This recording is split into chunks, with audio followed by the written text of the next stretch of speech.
Another day, another basketball stories na naman ang pagkukwentuhan natin. At ngayon nga ay pag-uusapan natin ang inilabas na balitang bagong super team na nabuo na sa wakas ng Phoenix Suns ngayong offseason. At ang kalalabas pa lang na balita patungkol sa ibinigay na kondisyon ni DeMar DeRozan para sumali ito sa Philadelphia 76ers. Matapos nga po ang isang 45-win season at playoff appearance last season, ay pinili nga po ng Phoenix Suns na panatilihin ang kanilang core habang nagdagdag ng mga bagong piyesa para mas maging competitive. Ang pinakamalaking addition nga po ng Phoenix Suns ngayong offseason ay si Miles Bridges na nakuha nga po nila mula sa Charlotte Hornets. Malaking tulong nga po ang kanyang scoring, athleticism at versatility sa kanilang frontcourt.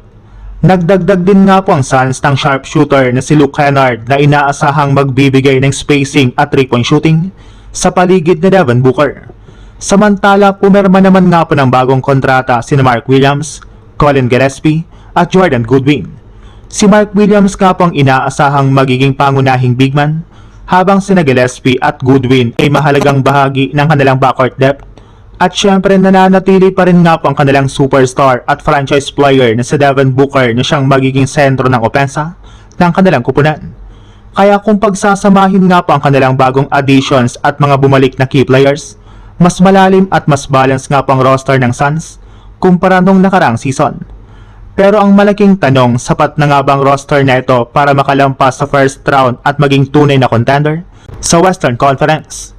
Dahil nga po sa bagong lineup nila Devin Booker, Miles Bridges, Mark Williams, Luke Kennard, Colin Gillespie at Jordan Goodwin ay mukhang determinado nga po ang Phoenix Suns na patunayan na hindi pa tapos ang kanilang championship hopes.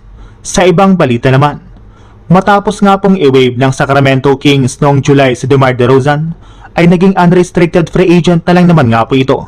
Sa nakaraang season, nag-average nga po siya ng 18.4 points, 2.9 rebounds at 4.1 assists sa 77 games.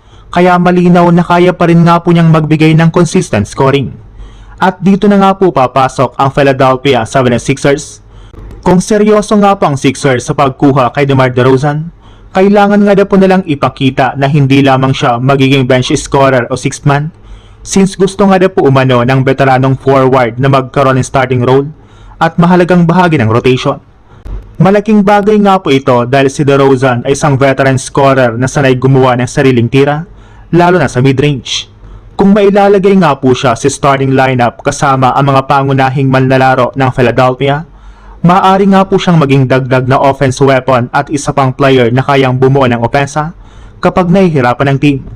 Pero magiging malaking katanungan pa rin nga po kung paano siya pagkakasyahin sa kanilang lineup dahil kailangan ding balansehan ng Sixers ang scoring, spacing at ball handling.